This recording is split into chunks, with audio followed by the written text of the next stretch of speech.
it's Marvella from Embrace Birthing. How are you guys doing today? I'm here because I had a great Embrace Birthing experience and I wanted to share it with you. I am big on, I take my little wins and I grasp them and I want to celebrate them. So this weekend I was lucky enough to care for a family member's 7-month-old child. Because you're gonna be like, why did you have a baby for 3 days? That's not what doulas normally do. But my services do extend and get a little more in depth with my family. So that's what happens. So I get a fussy, tight stomach, irritable baby. I ask several questions and then I proceed to do my doula thing. Of course, with permission of the parents, I change his formula. And he was on a sensitive stomach formula, but I changed to a formula after research that focused on food intolerances and colic. So I changed to that. I also got gripe water and old school. Some of you guys may or may not agree, but it was one of the things I got from my great grandmother and it works. And as soon as I got him, the first thing I did was just you wash your hands. He's 7 months old, so I take my pinky, I moisten it with water, and I dip it in baking soda. And you just let him lick it off your finger. Some people may not do that. Some people may think this is an abomination and I am talking crazy. But it's one of the things that old women, as I said, my great-grandmother, mothers, all born in the 20s, taught me that works great. And it does no harm to the baby. And it does no harm, actually, even adults can do this. So if you have a stomach ache, just a little bit of baking soda, please don't put a spoonful of baking soda in your mouth. It's crazy I have to say these things, but it's a small amount. So on back to the story. And change his formula, get the gripe water, do the baking soda, I let that sit for a minute. And I gave him some raw, organic apple juice, warm, mixed with a little bit of water, of course. Because pure juice, no one needs that.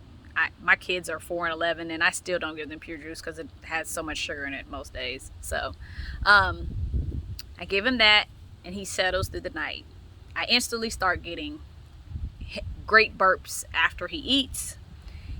His fussiness calms down. He's still a little irritable, but he's way less fussy. And his stomach, which upon me having him was rock hard, is now softening up a bit. Then I start getting gas.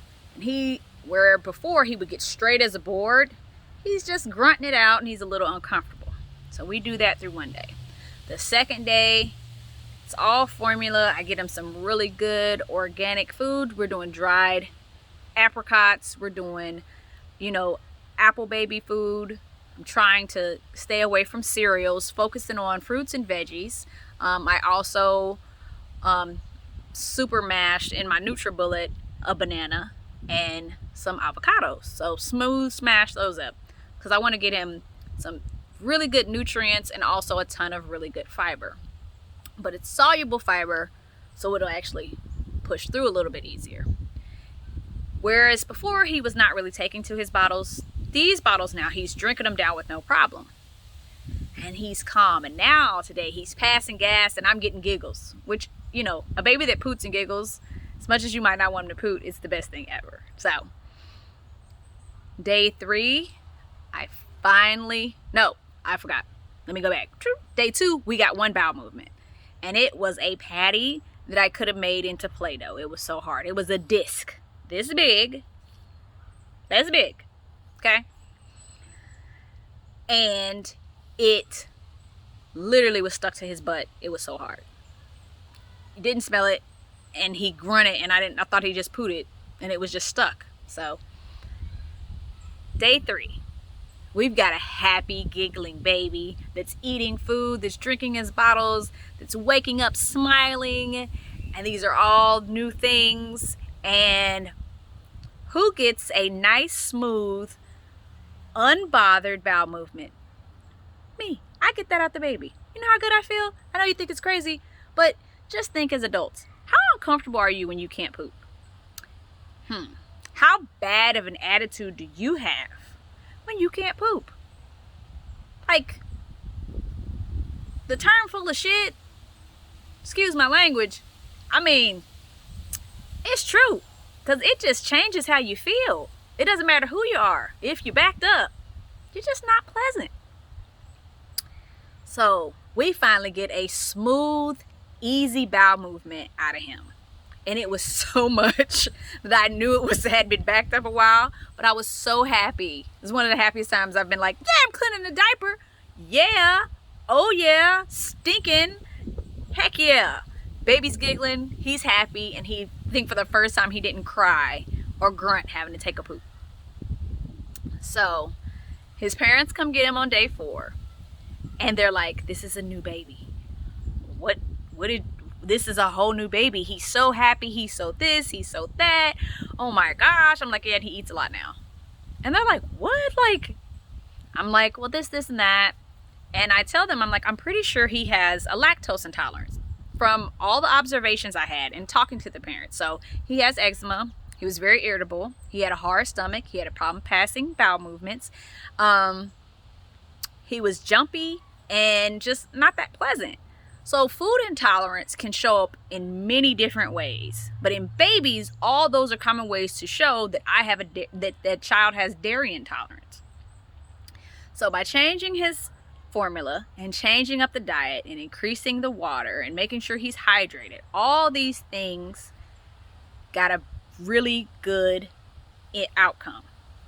The more disturbing part was when I started talking to the parents and asking them, well, what did the doctor say? Oh, the doctor said just keep giving him prune juice every day. Excuse me? Oh, and then he said feed him apple and prune baby food. So you told him about the bowel movements? Yeah. You told him about how cranky he was? Yeah. You told him about how bad the gas was? Yeah. And he knows your husband, which is dad, has a lactose intolerance? Yeah. The grandfather, dad's dad, has a severe lactose intolerance. So nobody, no. That's how I feel, that I need to be quiet. I am no one's doctor. I am not a medical professional. I'm not. But I'm a person with a bunch of common sense. And in this situation, A plus B equals C, and it was not a thing to question. Like, it was very easily seen. And I almost feel as if they were going to leave this mom with this upset baby and her worried about her baby and stressing out because this baby's always crying. Why would you do that to a parent? So I'm not saying doulas are always right. I'm not saying that doctors are not right. But I am saying this is why doulas are important.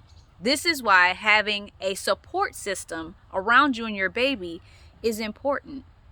Not because we'll always be right, but because people need to know there are options and there are choices. I'm very happy that I could be a part in helping this baby feel better, but I'm even more happy that I can help mom and dad sleep through the night. I can help them not be so stressed out because baby needs to be held, because he needs comfort, because he's in pain. A baby with a food intolerance or a baby that's upset does not only affect the baby, that can affect a whole family because it brings the stress level so high for everyone.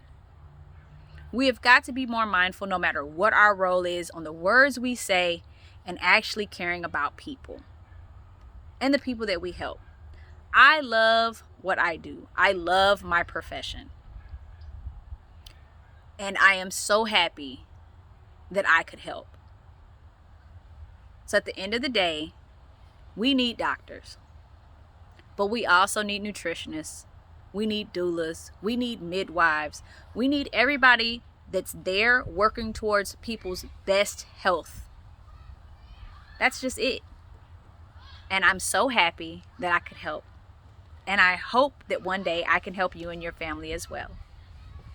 I'm not a medical professional. Let me say that again. I am not giving any quirks or ideas. But I would just like you to know that I am here if you have questions or to assist you. Everyone be blessed. Everyone stay positive and embrace your wonderful journey, whether that is pregnancy or life. And know that we here at Embrace Birthing are here for everyone and all questions. You guys have a great day. I'm going to go celebrate my little win and see you guys later. Bye.